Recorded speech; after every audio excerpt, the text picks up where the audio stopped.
We are the Daleks. Sadly, this is not the story where the Daleks attempt to conquer the galaxy so they can quench their hunger for unlimited rice pudding, but I'm sure Big Finish will get around to that someday.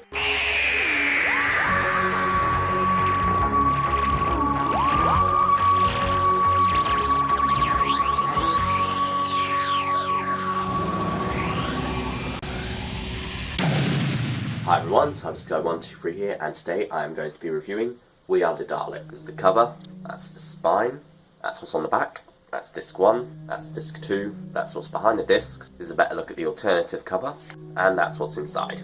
So then, this is the 201st release from the main range. It's like after the whole celebration they had with the Locum Doctors trilogy, which, if you're like me, you were probably disappointed by.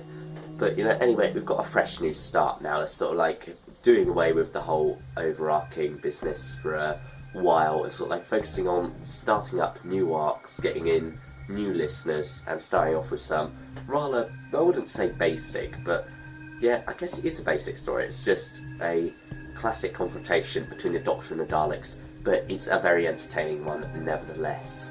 Jonathan Morris writes absolute epic romps. He really does do these Dalek stories very well. He done a very good job with Curse of Davros, and now he once again has done a very good job with We Are the Daleks. Set in 1987, it's sort of supposed to mirror Remembrance of the Daleks in a way, whereas that was a nostalgia piece about the 60s from the 80s, 25 years on.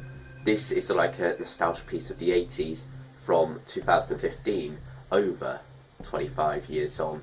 And that's a very interesting idea by Jonathan Morris there, and it works quite well for this story, I feel. You know, it's sort of like got that contemporary setting in one way, in that if this had gone out in its era, as it were, then it would have been a contemporary story. But at the same time, it sort of like does have the thing of looking back at it now from over 25 years on, and that's quite entertaining too, I feel. And Jonathan Morris really has gotten a lot of political aspects in there, which is sort of like what the programme was about at the time, really. It was about, I believe, what's his name? Andrew Cartmel, I believe he once said that he wanted to bring down the government with Doctor Who. And you know, you very much get that sense here, where it is very much against sort of like strong capitalist movements, and you know, it works quite well here, I feel. And yeah, sort of like the main idea is that it's comparing the Conservatives to the Daleks, and you know, that's sort of like where the whole title We Are the Daleks comes in as well. It compares the human race to the Daleks in a lot of other ways as well, actually. Some ways which are quite terrifying, and it's sort of like the idea that why are we scared of the Daleks so much? Why do we hate the Daleks so much? It's because they remind us of ourselves in a lot of ways, and they're sort of like the more extremist version of ourselves, sort of like the idea that what would we do if we were sort of like just let loose? And you know, that's not exactly what it is. They do have other ends as well. Obviously the design very much helps, and you know, it's sort of like at the time they were very much made to mirror the Nazis, what people feared back then. But now the Nazis have sort of like become a joke, so the Daleks need something new to latch onto, and Jonathan Morris, I think, in this story has found that very well. Talk about performances in this. Sylvester McCoy does a very good job, sort of doing like what he did in season 24, only he's more of a season 25, season 26 character in this. He's not sort of like that dark manipulating character that you see after those seasons, so like in the books and some of the audios.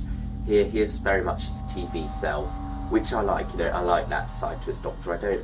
I'm not one of those people who is overly fond of that dark, manipulative 7th Doctor. I like to see the 7th Doctor have fun, and this is what this story shows us. But also at the same time, it's not whimsical in a lot of ways. It is very serious at the same time, and you know, you do get the idea that the threat is very serious. You know, you have these funny jokes, like when the Doctor's in the elevator, and it's sort of like the Doctor goes, "I guess you count as a person or less," when he's talking to a Dalek, and it's sort of like, it's a funny line, but at the same time, you sort of like get to see the Doctor's hate towards the Dalek come across in that as well, and that is something very much like, and that is something that I feel Sylvester McCoy does very well with in his performance here. Langford is back, taking a break from EastEnders or whichever soap she's in. I don't really pay attention to them, but she's taking a break from whatever she's in to appear in The Big Finish. And you know, it's been a while since she's been in there, especially with the 7th Doctor. You know, she had a trilogy with the 6th Doctor back in 2013, but with the 7th Doctor, I believe it's been since Red. maybe I'm wrong with that, but it has been quite a long time for Bonnie Langford as Mel alongside the Seventh Doctor. And it's nice to see her get some attention with the Seventh Doctor, and obviously she's coming back again next year for a trilogy alongside Ace as well, so that should be quite entertaining. But here, she does a very good job with the character, I feel. She actually gets to interact with that whole computer intelligence thing. She's very much a tech-based character in a lot of ways, and that's something that the TV series never really exploited. But here, this audio very much does that very well. She very much gets to delve into all that side of things in the story, and uses that to her advantage as well, so gets a job in that field and whatnot. And it is all very fun, very good on that side of the plot. You also get to see some other strong character traits from her, such as the fact that she never gives up as well. That's something that's pushed very hard in this story by Jonathan Morris, and something that works quite well. And it really does make her character very likeable. I feel this story does. If no other story has done that, then this story definitely does that. And I know she did get a lot of hate in her time, but I do believe that Big Finish have redeemed the character and have used her strengths to her advantage here very much, and that continues throughout this trilogy, especially in the warehouse as well. Niles Banbury is another good character in this. He's sort of made up for this story, as all the other characters are really, beyond the Doctor and Mel. And he's quite a good character, and he has quite a nice relationship with Mel in this, I feel. Other characters are Celia Dunthorpe, who sort of has a bit of a, what's it called? A bit of a double act, that's it. She has a bit of a double act with Niles Banbury towards the start and towards the end. It sort of dips away in the middle a bit, but they do work quite well together as sort of these opposites in a way. And sort of they start off as very similar characters, but by the end they are two very different characters, and while one learns from their mistakes and whatnot, one really doesn't, so that's very interesting. And Celia Dunthorpe herself does actually kind of get a cliffhanger at the end of this story, which I'd very much like for them to continue on at some points. Brinsley Heaton, another supporting character in this story, who I quite like. He's sort of there, he serves his purpose, doesn't do too much, sort of introduces the whole Warfleet game into the story, and that plays a very crucial part. You can probably guess what part it plays, to be honest, once you get into the story. I saw that twist coming before I got to it, but it's nevertheless a nice twist and a nice side to the story. And I always called him Niles then, Brinsley, does play his role in introducing that, and doesn't really do much else in the story, but it's nevertheless nice to have there. Serena Paget is the character who teams up with the Seventh Doctor for the most part, and she's quite a nice character. She does disappear a bit towards the middle of the story, but nevertheless she is quite nice to have in there, and just adds to the whole scale of the story really. I think extra characters do add scale to this. It does stretch its reach. When it's just the main two characters, it's hard to see what's at stake really, but when you do have these extra characters coming in as well, it does add to that scale. I feel that works very well. Speaking of scale, this story does have quite a big scale as well. It's quite a universal scale, which comes into it more in the second part of the story, and especially at the climax of the story. It is a very epic conclusion going on there, and there's loads and loads of stuff going on. Quite an epic showdown at the end there between the Daleks and all these other things going on, which I won't reveal because they were quite nice plot twists in the story actually. At least for me they were. However, one thing I would say about the conclusion is that I do feel it goes on a bit too long. It's and this thing, and that thing, and this thing again. And it does feel like it keeps building on itself, but it feels like it built on itself one time too many maybe. And I feel like the resolution there did get outstretched a bit. But now for Daleks in the story, and apparently they're not supposed to look how they look each other, apparently they're not supposed to look like these type of Daleks, the ones that saw in Revelation and Genesis and whatnot.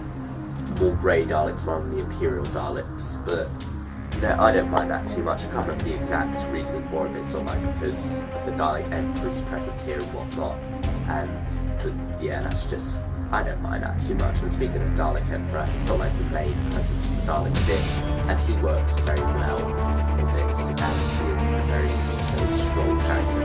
And it's getting the impression that he is very, very serious in this. At the same time, his presence doesn't detract from the other Daleks in this as well. You do still have the Daleks being very good in this story, very calculating as well. And before the Emperor comes in, you sort of like have this almost power of the Dalek sense with them, sort of like lurking in the shadows, and you're not sure what they're doing entirely, what they're up to, sort of like in these factories and whatnot. And it's very mysterious as well. But you know, that sort of like gets thrown out the window quite quickly, and then you just get an action-packed romp with the Daleks and the Doctor facing down against each other. Universal scale, excellent stuff in there.